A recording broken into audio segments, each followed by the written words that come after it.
Hermanos, Dios lo bendiga a todos en el nombre del Señor Jesucristo. Estamos entrando a la tercera exposición denominada Padres, no desconcertemos a nuestros hijos. Y volveremos a tachonar algunos conceptos que ya hemos expresado, como por ejemplo, que ningún padre normal desea desorientar, confundir, trastornar, ofuscar, apabullar, desquiciar a sus hijos. Pero muchas veces, en vez de protegerlos e impulsarlos a bien, nos comportamos equivocadamente. También ya dijimos que todo esto muestra clara de nuestra imperfección y pecaminosidad, por lo cual muchas veces no damos la talla como educadores.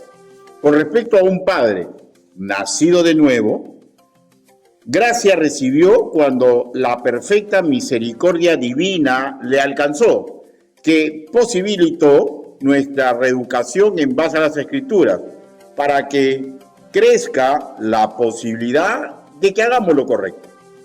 Y si pese a todas estas ventajas espirituales y educativas por igual fallamos, esperemos que su misericordia alcance a dichos niños ya mayores, para que ellos mismos, confrontados con la palabra del Señor, sean sanados y santificados. Efesios capítulo 5, del 26 al 27. Aquí incluido la cura de sus dolores del alma, de sus raíces de amargura que han almacenado en su corazón desde el tiempo en que estuvieron en casa.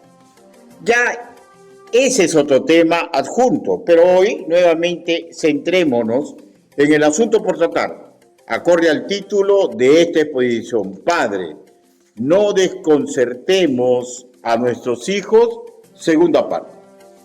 Recordemos que provocar a ira, Efesios capítulo 6, versículo 4 en su primera parte, puede tener 1001 combinaciones diferentes.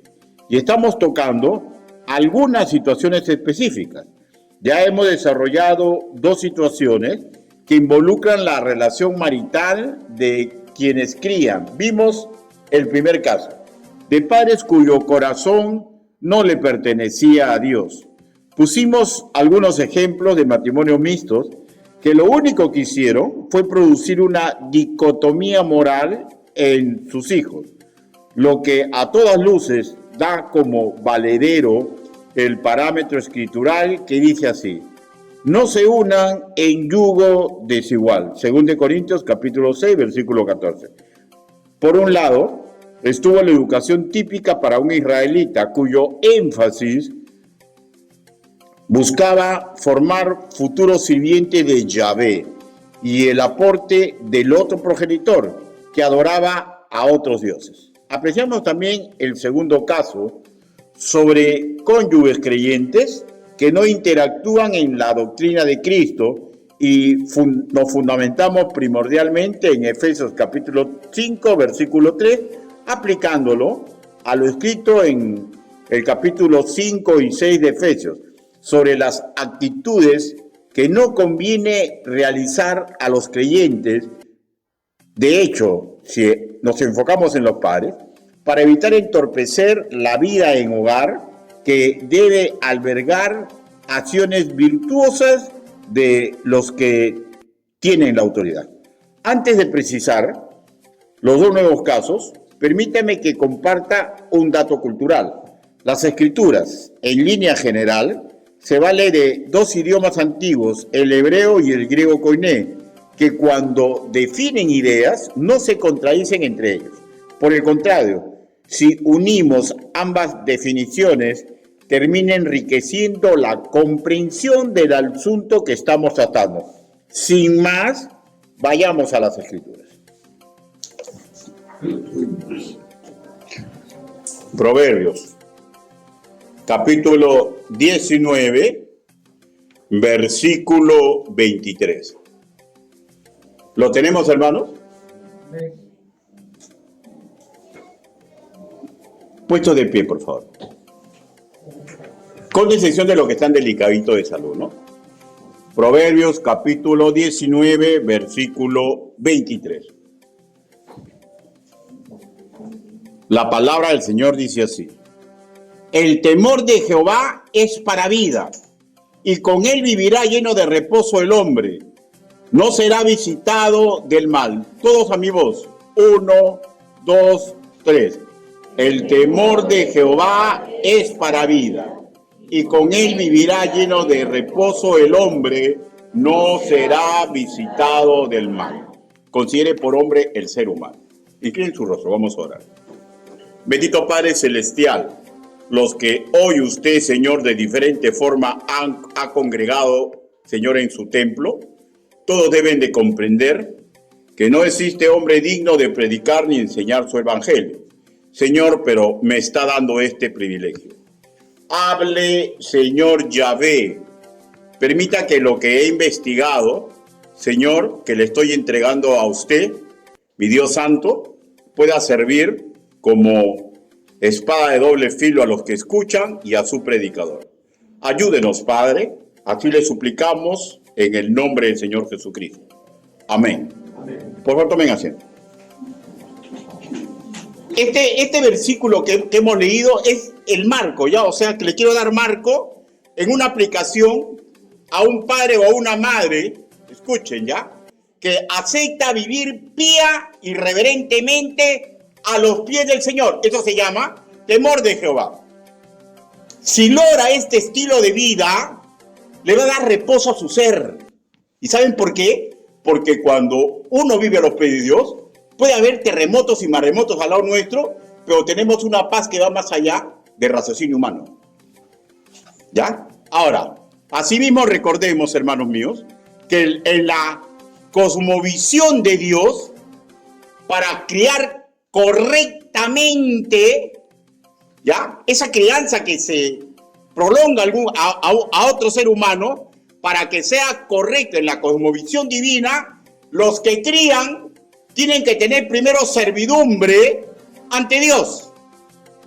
El versículo 23 nos hace recordar que el esfuerzo del hoy en Cristo como padres nos hace disminuir la posibilidad que cuando estemos viejitos nos den dolores y pesares a nuestra vida porque los visita el mal cuando sean adultos.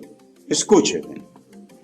Un niño y un jovencito que alberga demasiados dolores en el alma, demasiadas raíces de amargura, y no ha sido curado a tiempo, prepárese, padre, porque ese menú usted lo hizo y usted lo va a comer. Y es triste y lamentable, cuando ya estamos viejitos, ver que nuestros hijos no dan la talla, y sabemos nosotros que no es por ellos, sino que es por nosotros. Yo me imagino cómo se habrá sentido Adán y Eva, ¿no? Porque excelentes padres, ¿ah? Pero, ¿cómo le salió Caín? Es un dolor que lacera el alma de un padre, ¿no? Cuanto más cuando un padre sabía lo que tenía que hacer, pero lo dejó ahí nomás. Esos dolores son profundos en el alma de un padre. Veamos ahora dos desméritos en la formación de los hijos. Dos desméritos en la formación de los hijos. Entramos ya al tercer caso. Padres cuyo castigos son desproporcionados. Padres cuyo castigos son desproporcionados. Iniciemos recordando lo ya enseñado. Ya hemos definido la ira valiéndonos del griego corné orgé. Dijimos que puede catalogarse como un sentimiento y un acto de aborrecimiento, pero que es justificable. De ahí el concepto de la ira santa de Dios. Pero este orgé es difícil de manejar para un ser humano, pero no imposible. Por ello Santiago no desconoce que el ser humano y el creyente se puede airar, pero nos insta a manejarlo. Y eso está en Santiago capítulo 1, versículo 19. ¿Cómo se maneja? En base al poder de Dios y en base a la educación que Él nos brinda, ¿no? Que Él nos brinda. Ahora, en nuestra Reina Valera 1960, la idea ira también puede referirse exclusivamente a actos pecaminosos, ¿ya? Por ejemplo, lo escrito en Gálatas capítulo 5, versículo 20, que da una serie de deméritos de comportamiento y ahí está la ira, y ahí completamente la ira es un acto pecaminoso. Pero el vocablo que se usa ya ahora es el griego koiné tumos, que describe una furia, un furor que puede volverse incontrolable, que nos puede conducir incluso a matar a alguien por cualquier motivo. ¿Ya? Ahora, en Efesios capítulo 6, versículo 4, en su primera parte, que ya lo hemos estudiado, donde leemos ira, ¿ya? No es ni orgé ni tumos, pues lo que ahí se nos habla en sí no tiene nada que ver con la persona que sufre ira, ¿ya? Sino lo que esa ira de ese sujeto produce en otros seres humanos. El vocablo griego es parorgizo, término compuesto que, repito, asimila la idea que en castellano se lee así: provoquéis a ira, ¿ya? O sea, no habla del sujeto, sino que lo que el sujeto produce en otros, pero antecedido con el término no, ¿ya? En el contexto del versículo 4 de Efesios capítulo 6, define a un acto que no debería hacer un padre. Puntualizo, usando la riqueza del idioma del griego. No empujamos a un hijo, no debemos empujar a un hijo a que se encolerice, a que tenga furia, a que arda en ira. No lo debemos conducir a que tenga un resentimiento profundo por nuestras acciones innobles. Y dijimos que si no aprendemos a parar y a colaborar para sanar en ellos lo que nosotros hemos producido por nuestras acciones negativas, ellos en un futuro van a exteriorizar, si no colaboramos en la cura, amargura, molestia, deseo de vengarse, de castigar a otros seres humanos. Lo triste y lamentable, que el que procede así, primero se castiga a él mismo, porque se vuelve una caricatura de un ser humano. Porque un ser humano, ¿ya?, es estirpe de Dios. Y qué triste un ser humano que le ocurran todas estas cosas, ¿no? Bueno, hay que cuidarnos los padres. Y si así le ocurre a ese joven por los dolores de su pasado, lo que ha asimilado bajo la tutela de los padres es podredumbre en su alma. Y esto va contra la función primígena del padre. ¿Cuál es la función primígena de un padre? Cuidar a los hijos contra todo mal. Y digo, ¿no? Qué triste cuando un padre no se da cuenta que esta es su función y rechaza la ayuda más perfecta que puede haber, la de Dios Todopoderoso. Leamos ahora sí Proverbios capítulo 19, versículo 19. Proverbios capítulo 19, versículo 19. Dice: el de grande ira llevará la pena, y si usa de violencias, añadirá nuevos males. Vuelvo a leer. El de grande ira llevará la pena, y si usa de violencias, añadirá nuevos males. Antes de analizar este versículo, lo podemos encadenar con el versículo 18 que lo vamos a tratar después, ¿ya? O sea, ¿por qué digo esto? Porque en sí está hablando de un sujeto, pero lo podemos aplicar a lo que podemos producir en nuestro hijo y las consecuencias que podemos cosechar. Lo que podemos producir en nuestro hijo y las consecuencias que podemos cosechar. Lo que estamos leyendo en castellano en nuestra Reina Valera 1960, ira, en Proverbios capítulo 19, versículo 19, corresponde al vocablo hebreo gema, ¿ya? Que define una especie de calor, figurativamente un veneno, como una fiebre que tenemos, que tiene que brotar, que tenemos que sacarla, que implica que algo está mal en nuestro interior. Y su antecedente idiomático, hakam, implica algo que está mal en el interior, que tiene que ser concebido, tiene que ser procreado. O sea, tiene que salir al exterior de esa persona que sufre esta ira. ¿Ya?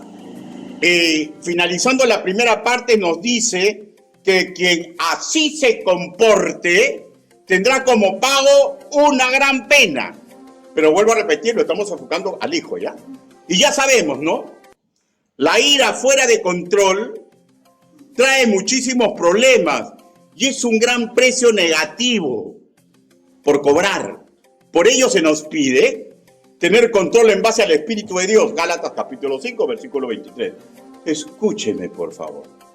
Si usted está lejos de Dios, corra a sus pies. Porque no solamente está jugándose la salvación de su alma, está jugándose su capacidad para bendecir al fruto de su amor. Ahora, mediante esta advertencia divina, abre una luz de esperanza. ¿Ya saben por qué? Porque el Señor pide que paremos, significa que sí es posible parar. Que sí es posible parar. La segunda parte implica que quien se ve dominado por ira, ¿no?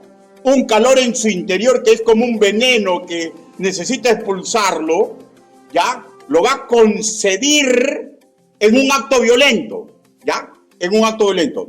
O sea, estamos analizando un caso de un padre que lleva a ir a su hijo, ¿no? O sea, ¿cuál es el acto violento? Según el punto que estamos tratando, una acción punitiva de su parte como autoridad en exceso. Y cuando realiza esa disciplina en exceso, y es abuso, pues, ¿no? Y lo hace al hijo arder en ira, que le va a producir resentimiento, ¿ya? Y no sabemos ese resentimiento en qué actitud negativa va a mutar. No sabemos. Ahora, es de conocimiento universal que un iracundo tiende a producir abuso. Y quien sufre ese abuso suele almacenar amargura y resentimiento. Y la amargura es un estado emocional crónico de resentimiento que puede ser sumamente destructivo. Por ejemplo, el estudio de UNICEF, la Agencia de las Naciones Unidas para la Infancia, en el año 2020 en el Uruguay, entregaron un estudio donde dan una serie de posibles consecuencias del maltrato a hijos menores. Primero, en lo que dice, experimentan sentimientos de inferioridad e inutilidad. Y esto genera timidez, que sean miedosos o por el contrario, hiperactivos, buscando llamar la atención de los demás. 2. Personas con sentimiento de soledad y abandono, personas que se sienten muy poco amados. 3. Puede generar que no sean propensos al diálogo. Por tanto, para ellos no es una opción inicial resolver un conflicto en forma pacífica. Hay los chicos pues que paran en la calle, pues, ¿no? Son esos chicos que paran revolcando carros y todo. O sea, nunca buscan una solución pacífica, ¿no? ¿Han visto cuando marchan los cristianos? ¿Han visto? Aunque yo no marcho, ¿no? ¿Han visto cuando marchan? No hacen ningún revuelo, porque esperan solucionar la cosa pacífica. O sea, ahí está marcado, dense cuenta, por favor. El mundo nos hace ver la importancia de educar en Cristo y lo que debemos producir, ¿ya? Cuando dejamos que Cristo pase como invitado de pie en nuestra vida. 4, que dice este estudio en la UNICEF. Aprenden que la violencia es un modelo válido para resolver los problemas. 5, son propensos a estados de ansiedad, de angustia, de depresión. Hay la bulimia, pues, ¿no? Por ejemplo, ¿no? Y pueden experimentar comportamientos destructivos. Sexto, sufren trastornos de identidad. O sea, estoy diciendo todo un cóctel, ¿no?, de lo que pueden sufrir, ¿ya? Trastorno de identidad. Pueden tener una mala imagen de sí mismos, creer que son malos y por eso sus padres los castigaban, ¿ya? Y no los castigaban porque son malos, sino porque el padre no está bien psicológicamente, porque arrastra sus propios problemas que nadie lo ha ayudado a curar. 7. A veces, como un soporte, estos niños cuando llegan a jóvenes se sienten todopoderosos. Y ahí salen los dictadores, pues, ¿ya? ¿No? Y sumamente fuertes, capaces de vencer a todos los que ellos relacionan como abusador. ¿Han visto cómo empiezan los dictadores? Él es delincuente, él es esto, él es este otro. Y al final ellos terminan superando a todos los que están rajando. Porque no están bien del corazón. Como siempre digo, el mal depositado en el alma humana tiende a mutar. Y no sabemos el tipo de depravación o decadencia que va a sufrir esa alma joven cuando sea adulto. Es una especie de albur.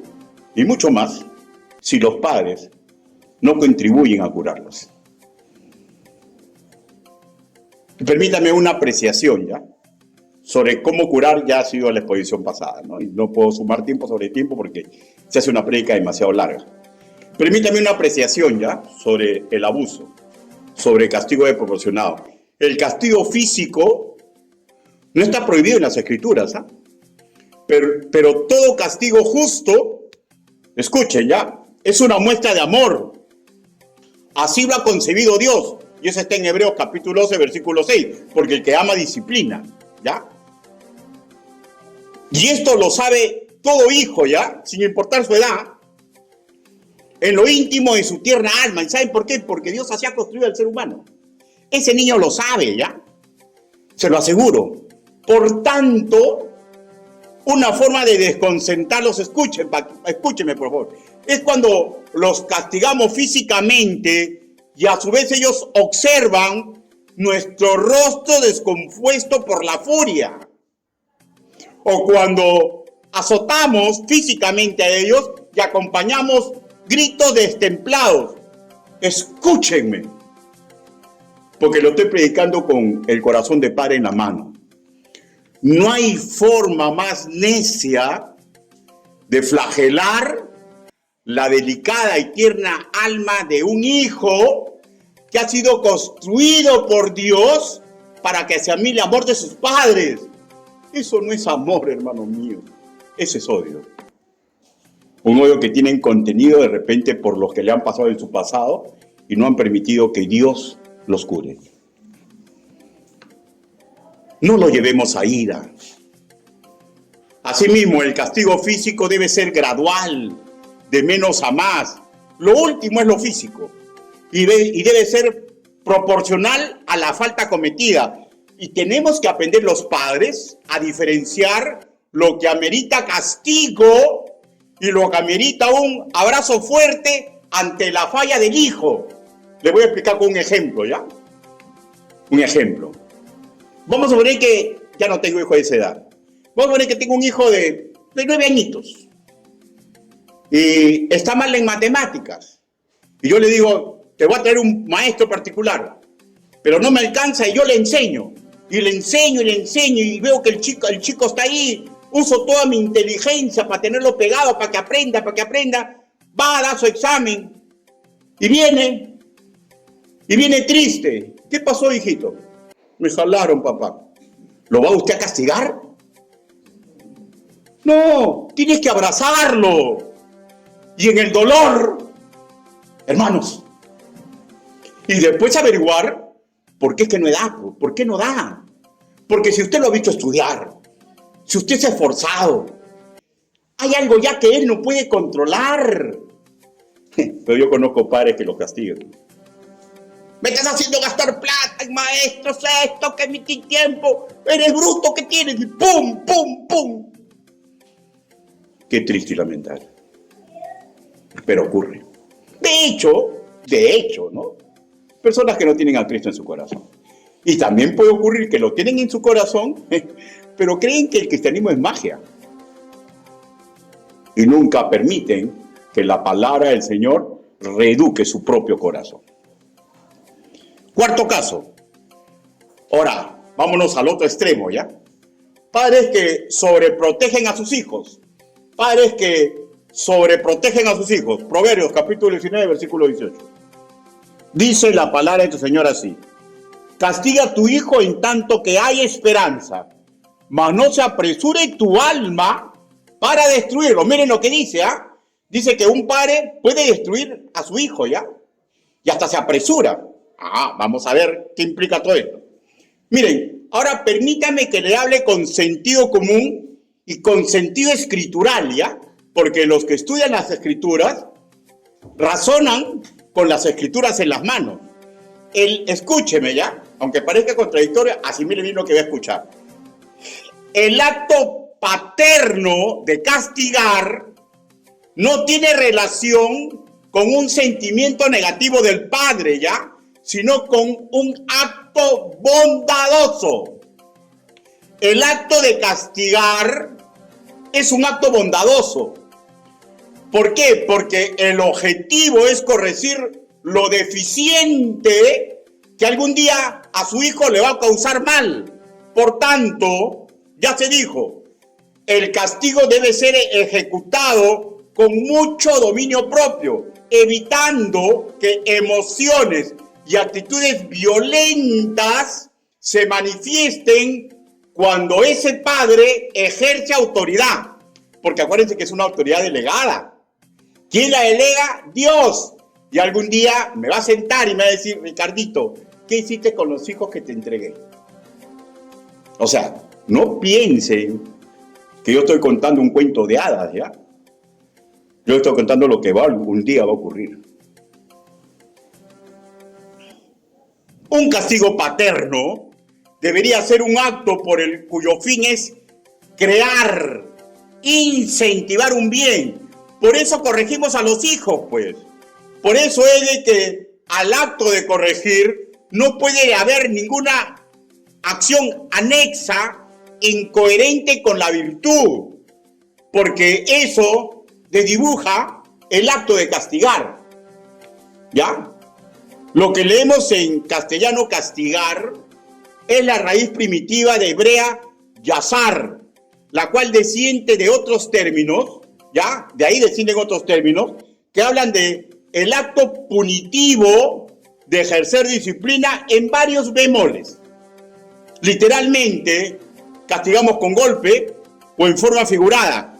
¿Cuál es la forma figurada? Que a veces no la asimilamos. Es usando palabras, pues, que tienen por objeto instruir al hijo. En castellano podría interpretarse yazar en los siguientes términos: amonestarle, azotarle, castigarle, corregirle, dirigirle, enseñarle, escarmentarlo, instruirlo, lavarlo, o sea, limpiarlo de su mal proceder, ponerle en la ruta correcta. Ahora, el sentido, vuelvo a repetir, de castigar al hijo, ¿ya?, que se propone en esta primera parte del versículo, está sindicada con lo que a continuación voy a escuchar. Dice: castígale en tanto que hay esperanza. Ahora, o sea, la idea básica, en tanto que hay esperanza, es que hay un tiempo ideal para castigar. O sea, no es un acto que al padre es perentorio, o sea, que lo puede hacer siempre. Hay oportunidad para castigar. Explico. Mi oportunidad como padre, bíblicamente hablando, para disciplinar a mi hijo, caduca el día que mis hijos salen de mi casa, rompiendo el cordón umbilical en lo material y en el sustento. En ese sentido, ya no me debe obediencia, me debe honor. Y lo mismo con cualquier otro padre. Ahora, ¿por qué estoy diciendo cordón material y del sustento? Porque supongamos, mando a mi hijo a estudiar a una universidad y yo le pago el parto, yo le pago la comida, ¿ya? Y yo me entero que está haciendo algo malo. Yo voy donde él está viviendo Y se debe encontrar con la autoridad que es su padre, porque no ha roto el cordón umbilical. Todavía no se comporta como adulto. Y hasta que no se comporte como adulto, la autoridad es del padre. De hecho, cuando hablo de padre y madre. ¿No es cierto? Ahora, pero de hecho que ya estoy hablando de hijos mayores, pues, ¿no? Mayores, ¿no? ¿Ya? Pero vamos a retroceder un poco más, ¿ya? Vamos a hablar con respecto de los niños y jóvenes menores, ¿ya? Maltoncitos, pero todavía son niños, ¿no? Tirando para niños, ¿no? Escúcheme, por favor. Escúcheme, entonces lo sé claro, ¿ya? Hay niños acá escuchando también. Qué bien que escuchen, ¿ya? Sacar completamente el castigo físico como posibilidad de corregir a su hijo no es una cosmovisión divina, ¿ya? Sino terrenal, psicológica o sociológica, que no tiene nada que ver con el cristianismo, pero tampoco tiene que ver nada que ver con el cristianismo el abusar y el castigar con ira, pues, porque por angas o por mangas, o sea, es decir, no lo toco con el pétalo de una rosa o darle con ira, es una aberración de nuestra función como padres ante los ojos de Dios. Es una aberración.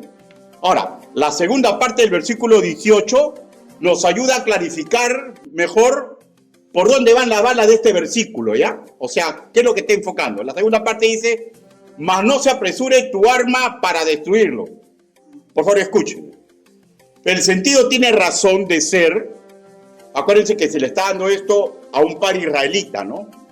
Un progenitor de esa etnia que es reacio a ejercer disciplina contra su hijo, pese a que lo necesita, ¿ya? Lo que es un padre super archiprotector, pues, ¿no?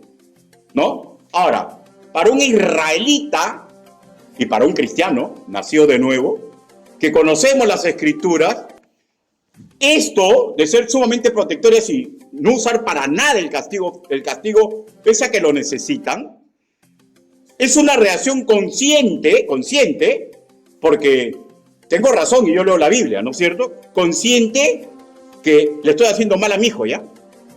¿Por qué? Porque va en contra de toda la jurisprudencia punitiva y moral divina. Por ejemplo, Proverbios capítulo 3, versículo 24. Escuchen, ¿ah? Dice, el que evita la vara odia a su hijo, ¿ya? Pero el que lo ama lo disciplina con diligencia, ¿ya? O sea, si su hijo necesita castigo, castigo, ¿ya? Y es gradual, pues, ¿no? No es gradual, no siempre se pone la mano encima. Bíblicamente hablando, ellos usaban una varita. Una varita. Era el último castigo, ¿no? Ahora, casos, tenemos el caso, ya miren, a veces el padre dice, no, yo amo a mi hijo, no lo odio, pero con lo que está haciendo es un odio camuflado, no se da cuenta y cree que lo está amando. Tenemos el caso del sacerdote Elí, un sacerdote, miren, un sacerdote, gran conocedor de las escrituras, y él se entera del pecado de sus hijos, ¿ya? Esto está en Números capítulo 15, versículo del 30 al 31, ¿ya? ¿Y saben lo que hace este sacerdote con sus hijos? Lo que estaban haciendo sus hijos era aberrante, ¿ah? Se acostaban con mujeres y comían de la ofrenda a Dios que no le tocaba. Era aberrante, miren lo que hacían sus hijos en el templo, ¿no es cierto? ¿Y saben lo que hace este sacerdote? Solamente simples palabras quejosas, no pasó de eso. O sea, como dice, hijito, eso está mal, tienes que cambiar, hijito. Ya, hijito, ya, hijito, ya cambia. Ya, algo así, ¿no?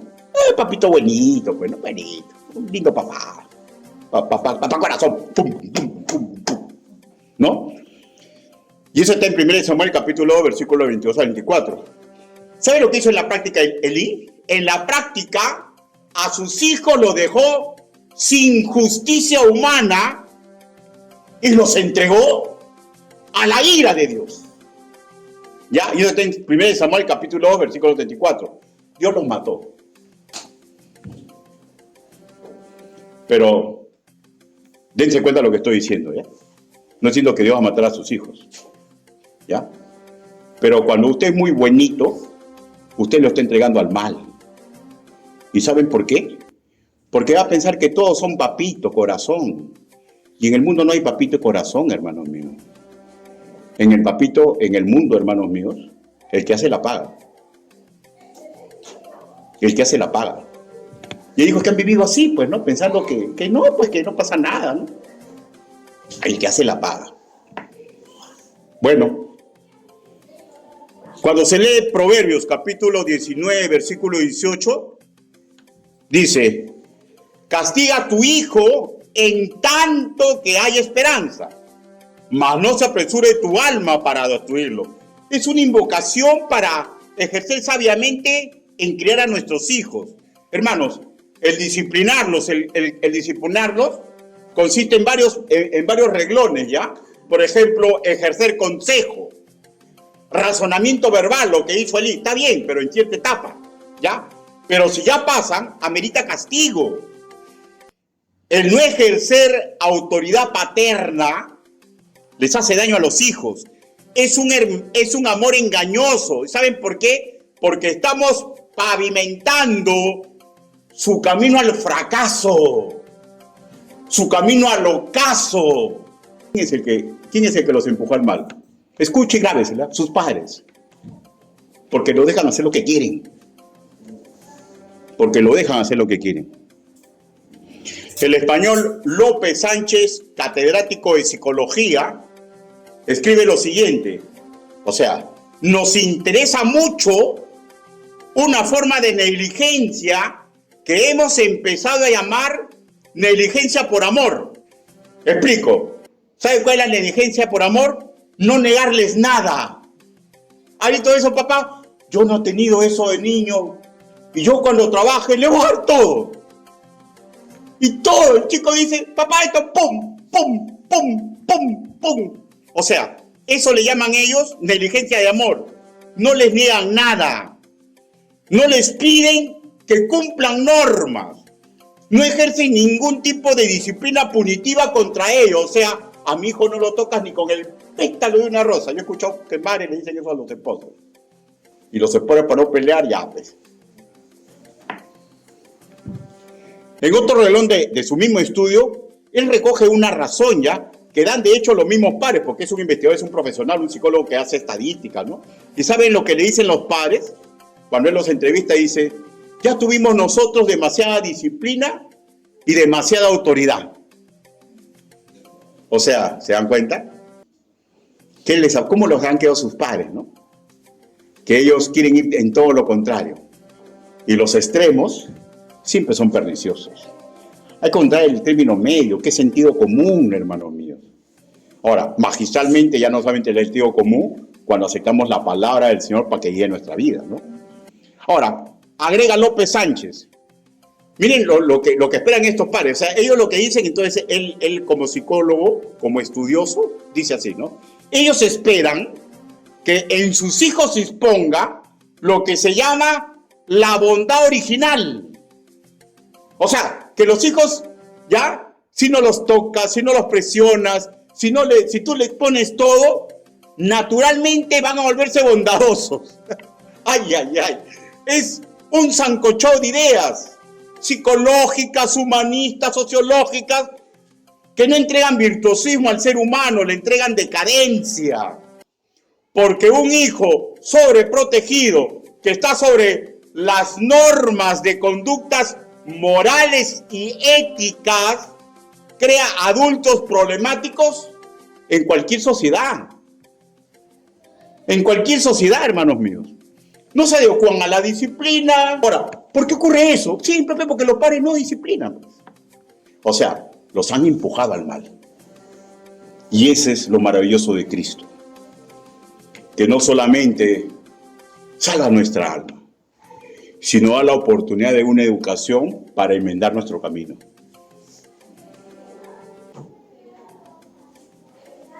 La razón escritural para castigar a una persona en formación, porque imagínate que yo quiera castigar a mi hijo que ya está formado, ¿no? Que ya es independiente, ¿no?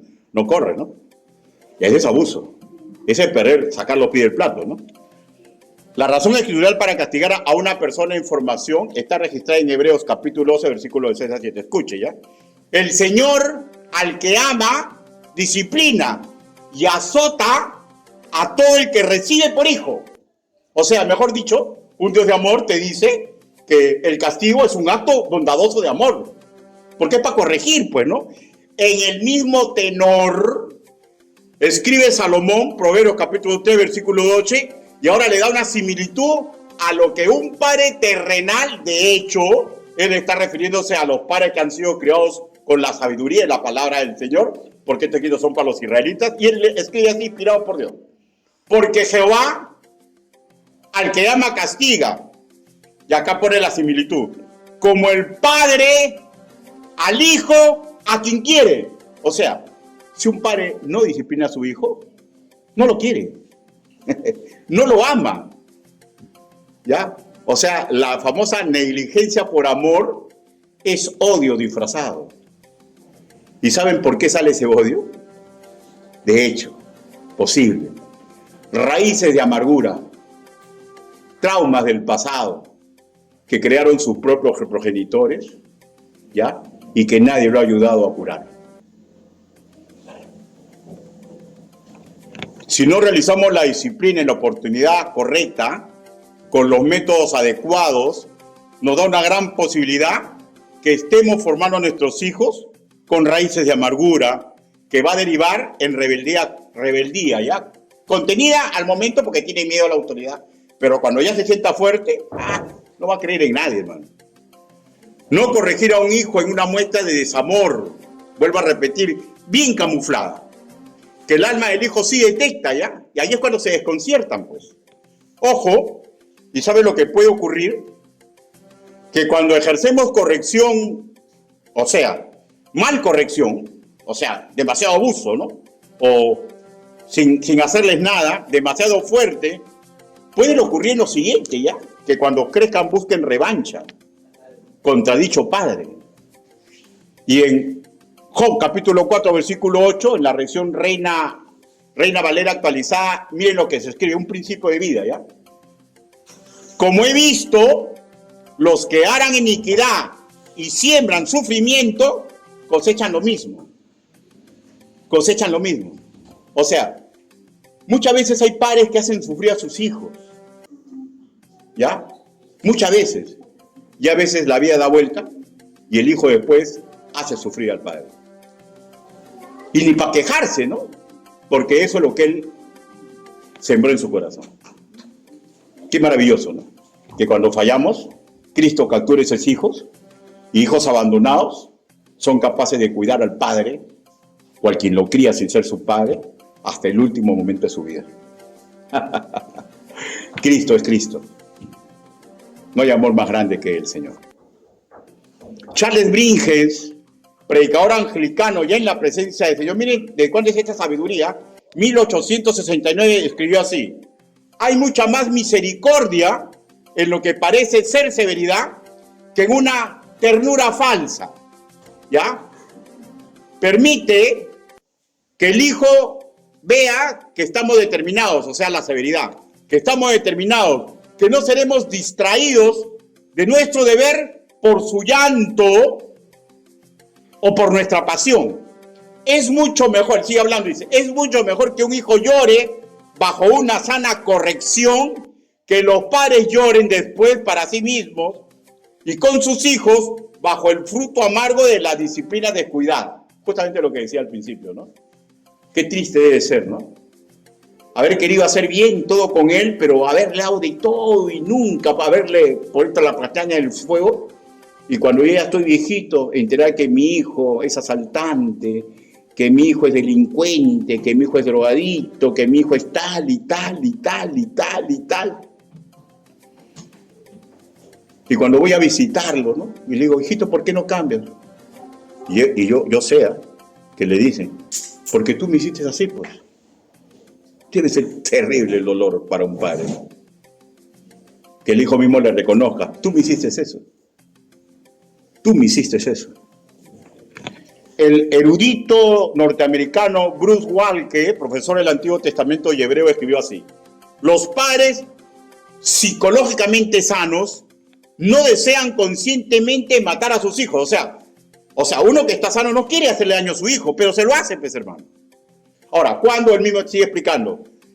¿Cuándo le hace daño? si no emplean los métodos de represión verbal dados por Dios para evitar actos de necedad y el castigo corporal para evitar su repetición. De hecho, son involuntariamente parte del peor castigo, su muerte. ¿Por qué? Porque, ¿qué es lo primero? Primero, hijito, eso no se hace. Hijito, eso no se hace. Hijito, eso no se hace. Cuarto, ¿no? Ya, pare bueno, pues, ¿no? Súper bueno, ¿no? El cuarto, ya, no sale de tu cuarto. Vuelve a salir y mete la mano al enchufe, ven para acá, con la cara serena. Eso no se hace. Punto, se terminó. El castigo debe ser así, porque los que no hacen eso, hermanos míos, involuntariamente, los conducen a la muerte. Hermanos, simplemente debemos hacer nuestro mejor esfuerzo, ¿no?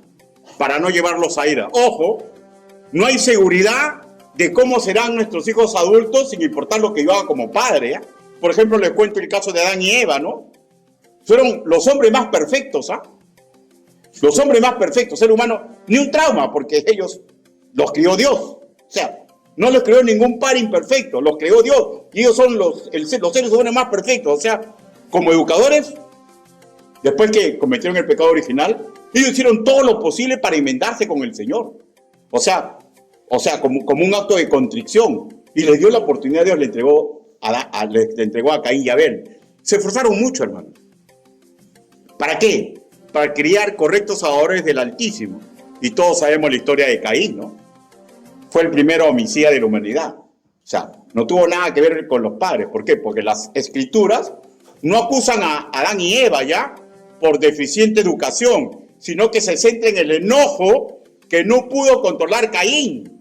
Y eso está en Génesis capítulo 4, versículo 5. Ahora, lo interesante de esto, que el mismo Dios le dice, contrólate, porque el pecado se va a enseñorear de ti. El mismo Dios le aconseja, pero a él le interesa un pepino. Y en su furia, mató a su hermano Abel. ¿Qué hicieron de malo los padres? Nada. Cada ser humano elige su camino. Pero vamos al otro lado, ¿no? Cuando nosotros no nos controlamos, ¿no? Y nos guiamos a los hijos por una senda correcta. Por ejemplo, el caso de Jonathan con el hijo del rey Saúl, ¿no? Saúl era súper violento, ¿ah? E incluso le ordenó a su hijo matar a David, ¿ya? 1 Samuel capítulo 19, versículo 1. Pero se impuso el virtuosismo de Jonathan. Eligió la senda del bien e incluso ayudó a David para que su padre no lo mate, ¿ya? Y también está el caso de la reina de Judá, Atalía, ¿no? Que imitó a su madre Jezabel. Ambas fueran asesinas consumadas, ¿no? Jezabel estaba a todos los sacerdotes de Dios Altísimo, ¿no? ¿Y qué hizo Atalía para reinar? Mató a toda la familia real. O sea, ahí pues, ¿no? Ahí sí se cumple de tal palo tal astilla, ¿no? Pero la verdad, hermanos míos, que la ira que le entreguemos a nuestros hijos, por naturaleza los va a impulsar al mal. ¿Cómo se desarrollarán ellos? Es un albur. No sabemos lo que va a suceder con ellos. ¿Ya? Es un albur. No sabemos si van a seguir la senda equivocada que nosotros le hemos trazado. No sabemos si Cristo va a habitar en su corazón y todo lo que nosotros hicimos mal, Dios lo va a arreglar. No sabemos. Lo que sí podemos saber, escuche mi grave, ¿no? Que usted puede mejorar en su comportamiento. No lo llevemos a ira, no lo desconcertemos, simplemente hagamos nuestro mejor esfuerzo. Cristo con nosotros. Dios así lo demanda. Inclinen su rostro, vamos a orar. Bendito Padre Celestial, su palabra ha sido predicada. Señor, es sumamente delicado ser padre, Señor. Ayúdenos a todos nosotros, Señor, para poder dar la talla, ayudándonos con nuestro sentido común, pero magníficamente, Señor, ayúdenos, Señor, para que utilicemos su bendita palabra. Ayúdenos, Padre, porque nuestros hijos los amamos, Señor, pero a veces no damos la talla. Ayúdenos, Señor. Quiero hacer una invitación. Alguno de ustedes, con sinceridad, quiere recibir a Cristo como su Señor y Salvador. Si alguno quiere recibir a Cristo como Señor y Salvador, hágame una señal, levante y baje inmediatamente su mano. ¿Alguien desea recibir a Cristo como su Señor y Salvador? Hágame una señal, Dios te bendiga. ¿Alguien más desea recibir a Cristo como Señor y Salvador? Quiero hacer una invitación. Usted es padre. Y usted se da cuenta si se está equivocando. ¿Le está faltando fuerzas? ¿Le está faltando fe? ¿Le está faltando valentía para hacer como Dios manda? No sé. Usted sí sabe, si es creyente, por qué no está haciendo las cosas correctas. Pero quiere hoy día humillarse a Dios y decirle: Señor, me estoy equivocando. Ayúdeme para retornar al camino correcto. O también usted puede decir hoy día: Señor, me agoto tanto haciendo eso, que ya quiero claudicar y quiero volver a educarlo como me educaron a mí, Señor. Que me enseñaron que la letra con sangre entra, Señor. O me enseñaron, Señor, que no hay que tocarlos para nada. Si usted se ve forzado a querer regresar a su pasado, si a usted le falta valentía para hacer las cosas correctas, hágame una señal, levante su mano para orar por usted. Dios te bendiga. ¿Alguien más? Dios te bendiga. Dios te bendiga. ¿Alguien más? Dios te bendiga. Dios te bendiga. ¿Alguien más? ¿Alguien más? Vamos a orar. Bendito Padre Celestial, Señor, usted ha visto la mano levantada. Usted sabe exactamente, Señor, lo que los motivó a levantar la mano. Usted lo sabe. Señor, ayúdelo en las tentaciones que pueden estar teniendo, en los retos que quieren establecer para su vida. Señor, oramos también por los solteros, Señor, porque es muy probable que algún día se casen, Señor. Ayúdelo, Señor, para que desde ahora comprendan que educarse en Cristo es el mejor negocio que pueden hacer, porque nos faculta, Señor, para crecer como correctos padres, como correctos ciudadanos, como valiosos obreros suyos. Ayúdenos a todos. Así le pedimos, así le suplicamos, en el nombre bendito, precioso y poderoso del Señor Jesucristo. Amén.